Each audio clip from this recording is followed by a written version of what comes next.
Just days before Moscow invaded Ukraine, the presidents of China and Russia met in Beijing and announced a friendship without limits. But how's that holding up after the war has dragged on more than 2 months, with Russia denied the quick victory it wanted? Would China back away from Moscow if Mr Putin decided to go nuclear? A question for Andy Mok, Senior Research Fellow at Beijing's Center for China and Globalization. Russia is a part of Europe, and its security concerns must be seriously addressed if there is to be a sustainable peace in Europe. But what about the influential voices in China defying the official line? Are there signs the war is splitting opinion in the ruling Communist Party? And Beijing's militarization of islands in the South China Sea. The Americans are calling it the largest military buildup since World War II. Is all this a preparation for China to stage its own invasion of Taiwan? With Taiwan, clearly the government's position has been peaceful reunification is the goal.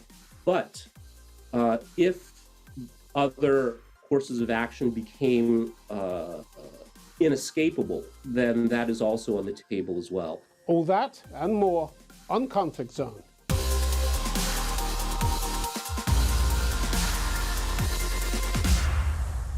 Andy Mok, welcome to Conflict Zone.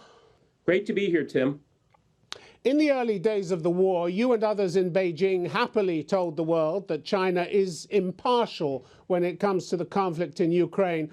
But last week, your Vice Foreign Minister, Li Yucheng, let the cat out of the bag. He said no matter how the international situation evolves, China will, as always, strengthen strategic coordination with the Russian side. So basically, whatever Russia does, right or wrong, you've got their back. Is that it?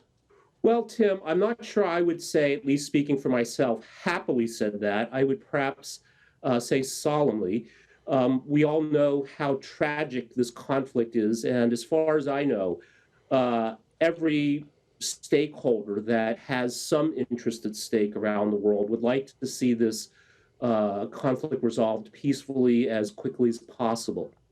So in terms of China's quote-unquote strategic coordination, I think the Chinese side has been clear all along that in this particular conflict, it is not taking a side other than to take the side of peaceful development for the entire world.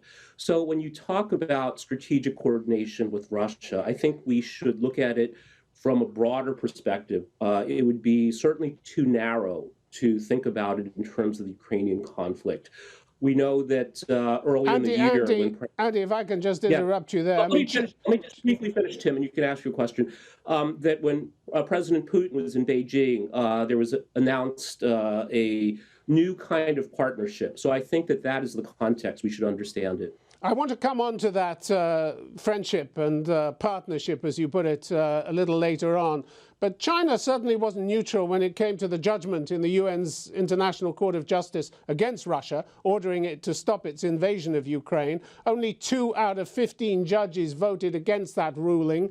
Russia's, of course, and China's. Again, so much for Chinese neutrality.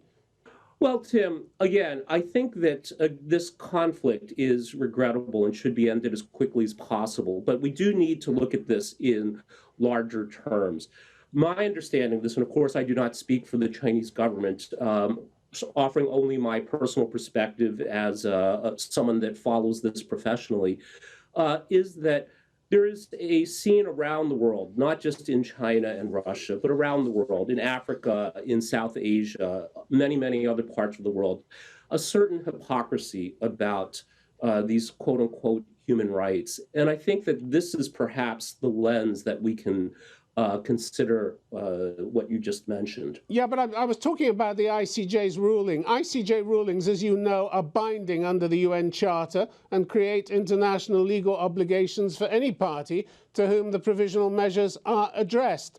Does Beijing, in your view, support Russia's refusal to obey the ICJ ruling?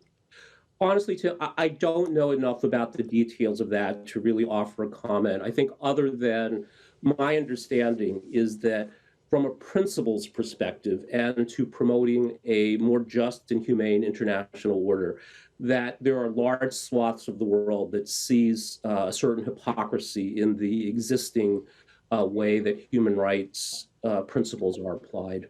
As you know, very few governments around the world are buying Mr. Putin's justifications for war. 141 countries at the UN General Assembly deplored in the strongest terms Russia's aggression against Ukraine in violation of the Charter of the UN and demanded Russia end its invasion and unconditionally withdraw all its military forces. You commented in March, it really wasn't the whole world on the side of the US and Western Europe. Is that all you have to say about this huge body of international condemnation? It actually is, Tim. So again, we need to look at the entire world here. So many countries have taken a neutral stand on this. 35, that's all. 35 abstained. 35. Not 141. Yes. 141 condemned. That's the many. I think that we have to look at this in a broader context, Tim. So again, when we look at the continuum of opposition to Russia's actions, there are a handful of countries that have condemned Russia, have imposed sanctions, and perhaps are looking to do even more. So they've been supplying arms to Ukraine and perhaps looking to even do more. I would say if we look at it in terms of the population of the world represented, certainly a majority does not take this maximalist extreme position. Certainly most countries, I think most people, oppose this violence and hopes that it ends very quickly, but also recognizes the complexity of this situation. And unfortunately, in too many mainstream Western media outlets, this is dismissed as either Russian propaganda or parroting Russian propaganda talking points. And I think that clearly is erroneous. You seem to be clutching at straws if you ignore the fact that 141 governments condemned Russia's action and just go for the number of population in their populations of this country. This was a huge body of world opinion reflected by those governments. Andy Mok, the remarkable thing is that a number of highly respected commentators, even in your country, aren't buying the Russian version either. Voices that your government's strict censorship still hasn't managed to silence. Russian expansionism by force. That was the view of Xi Jinping, professor of international relations at Renmin University in Beijing. Either he's a very brave man, or it suggests there's a split in the Communist Party in China over Russia's invasion. Which is it? Surely, Tim, you're not going to fall for this trope that China is this monolithic entity and there's uniformity of thought. Even in the United States, there is a diversity of opinion about what's going on in the Ukrainian conflict. Why should we be surprised that there are different voices in China as well? Because you have tight censorship, Andy Mok. You have the kind of tight censorship that doesn't exist in the United States. That's why. Oh, come on, Tim. You block foreign radio and television broadcasts. They don't do that in America, Andy Mok. Let's deal with reality. I think the rules are certainly different, Tim. So again, I think that it's a different system. There are different principles. If we have time, I'd certainly love to get into at least some of what makes China's system different from those that are so exalted in the English-speaking world.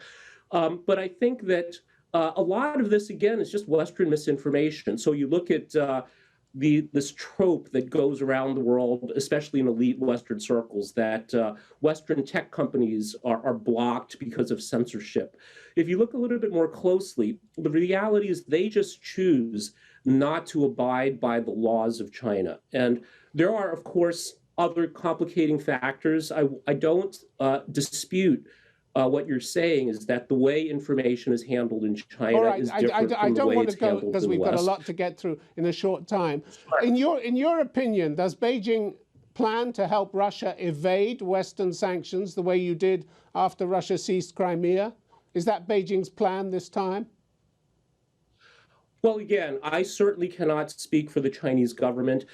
What I can say is that why is it all right for the US and NATO to arm the Ukrainians, while it is not okay for other countries, if they choose to provide similar material to Russia? Why is it okay for countries to sanction certain other countries, but it's not okay for other countries to retaliate?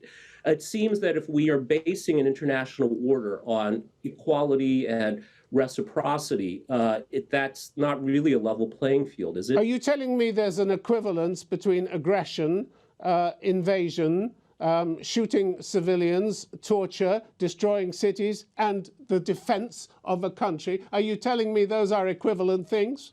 Well, let me ask, who's the aggressor here in the Ukrainian conflict, Tim? Who do you think the aggressor is? Well, we know who you think it is because you wrote an op-ed in March when you claimed the only reason an extended military conflict in Ukraine is possible is because it's been instigated and perpetuated by the United States. Those were your words. So America is the instigator. Anything that goes wrong is always the West's fault. Isn't that it? Andy Mok, you talk about tropes. This is one of your big tropes, isn't it? Nothing is as categorical as that, Tim. And let me just fine-tune a little bit what you said. What I wrote was that the only reason a military conflict is possible in Ukraine is because of American and NATO military supplies.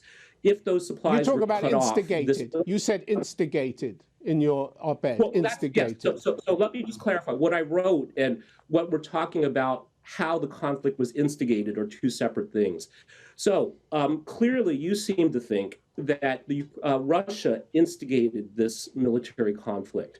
I think there is a very legitimate body of evidence that shows that there are other factors that precipitated this. So if you only look at you hitting somebody without showing that you were provoked, and whether you were legitimately provoked or not, I think is a question open for discussion, but was completely omitted in a lot of Western discourse about this, is that there were precipitating factors. Okay, and I think you explained your reasoning in the comments, some comments you made on Al Jazeera. You said the US has repeatedly, I think, not recognized the legitimacy of Russia's security concerns, and this has really exacerbated the situation. It seems that the US is certainly willing to fight Russia down to the last Ukrainian. That point is a pretty outrageous slur, by the way, but are you seriously saying it's fine for Russia to invade, brutalize, execute, rape, torture, and destroy large parts of Ukraine because Putin wasn't taken seriously by America? That's a pretty grotesque argument, isn't it, Andy Mok? Well, if you think that's grotesque, Tim, then you must think every military response is grotesque as well. Again, I think the question is, was there a provocation, and was that provocation, is this a legitimate response to that provocation? Again, I think is a very complicated question. So we can continue talking about this.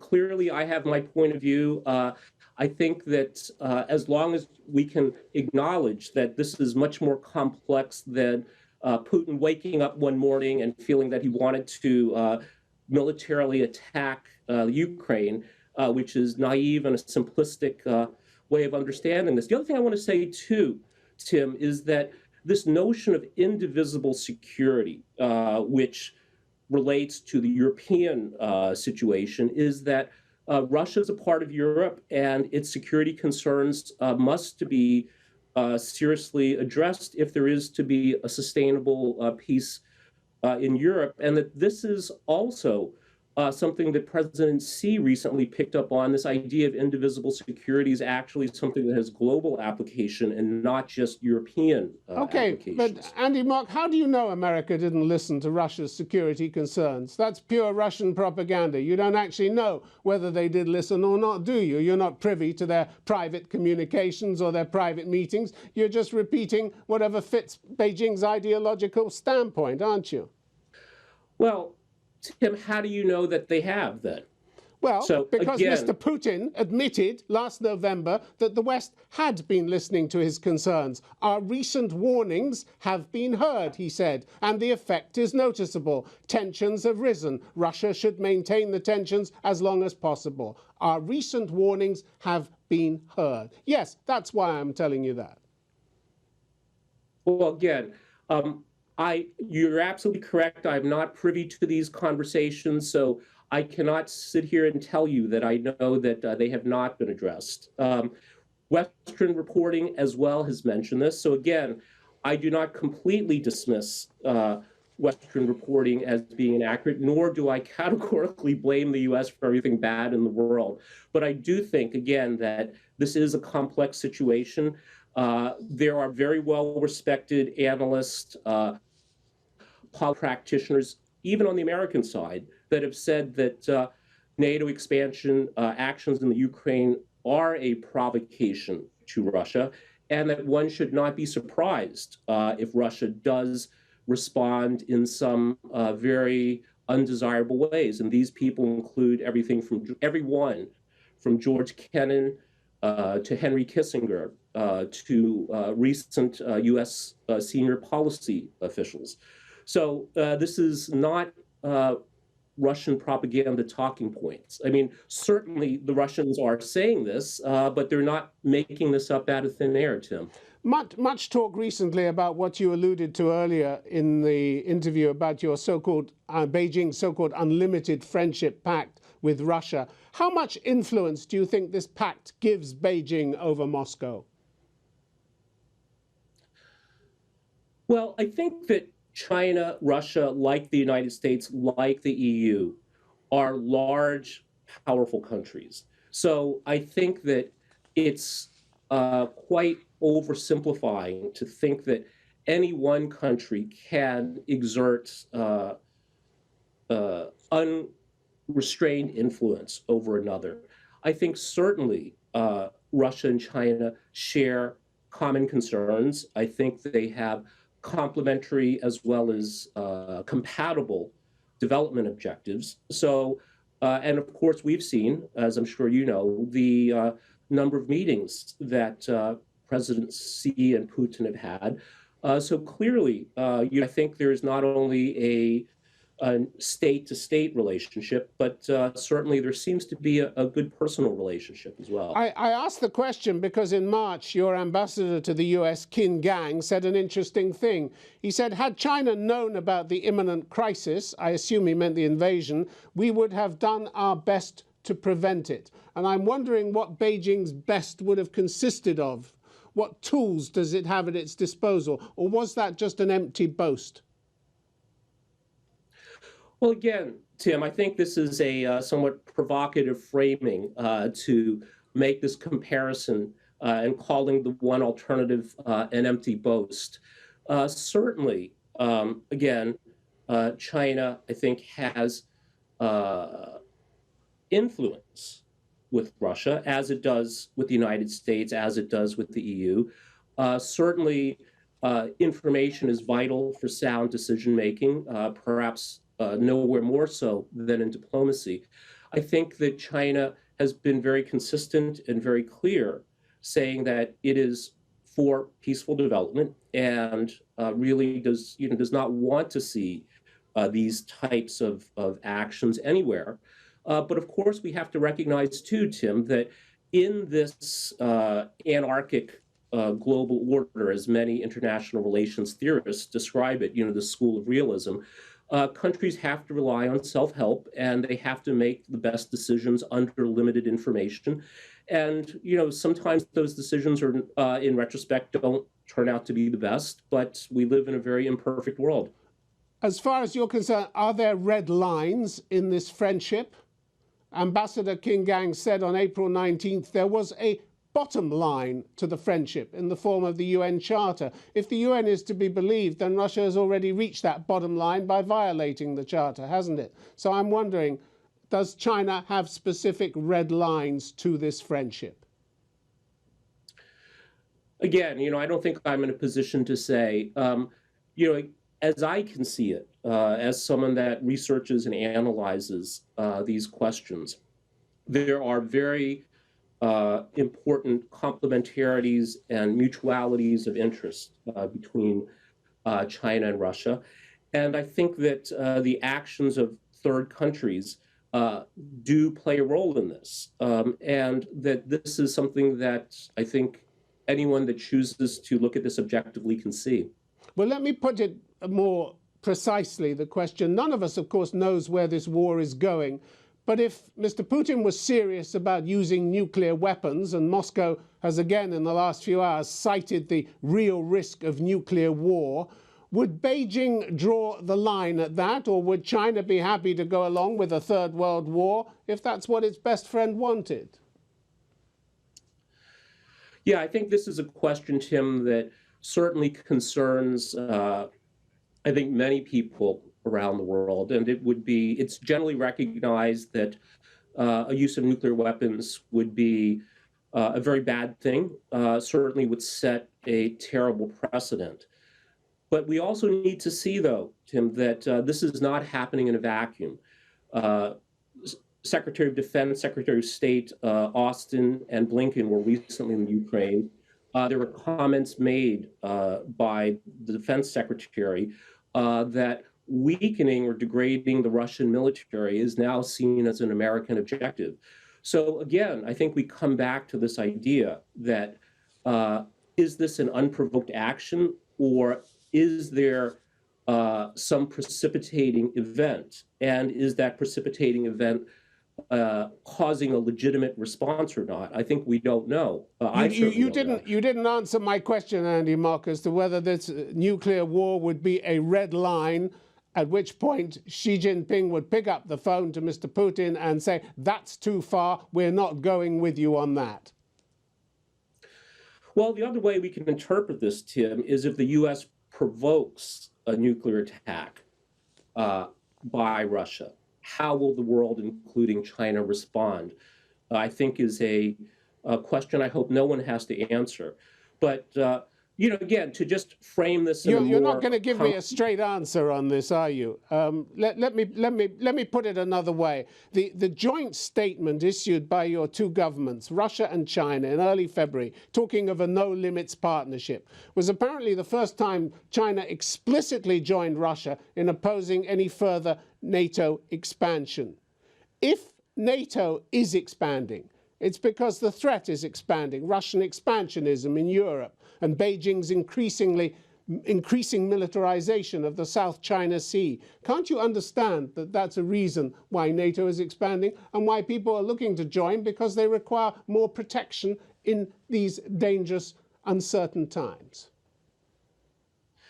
Well, I would agree with the last part of what you're saying. So to answer your question, I would say it really depends. And again, if the U.S. launched a nuclear attack against Russia and Russia retaliated in kind, this would be one situation.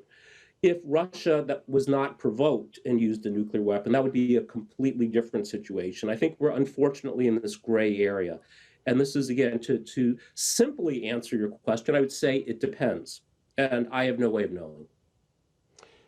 Let's talk about the South China Sea for a moment. Why did China break a specific promise by Xi Jinping in 2015 not to put military equipment on the Spratly Islands? He said at the time, relevant construction activity that China is undertaking does not target or impact any country, and there is no intention to militarize. We now see on these islands anti-aircraft, anti-ship missiles, runways, seaports, and white-domed radar installations. What's that if not militarization, Andy Mok? Well, Tim, again, unfortunately or fortunately, we do not live in a static world. Times change, interests change in the... And promises get broken. Well, I think, again, times change, and I think people have to adapt, countries have to adapt. Is your government intending to do to Taiwan what Russia is doing to Ukraine? Is that what all this is about? I think any country, especially any large country, especially a continental country with increasingly global interests, I think cannot reduce its security concerns to a single issue or to a single dimension. So when we look at Taiwan, it of course is very important to China, but China again has increasingly complex, I think, security challenges, and I would say also opportunities as well. But with Taiwan, clearly the government's position has been peaceful reunification is the goal, but if other courses of action became inescapable, then that is also on the table as well. And again, I think this is something that no one wants to see.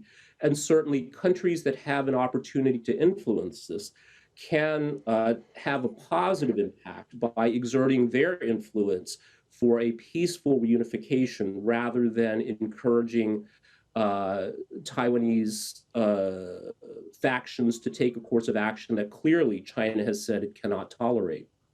Andy Mok, thank you very much indeed. It's been good to have you on Conflict Zone. Thank you.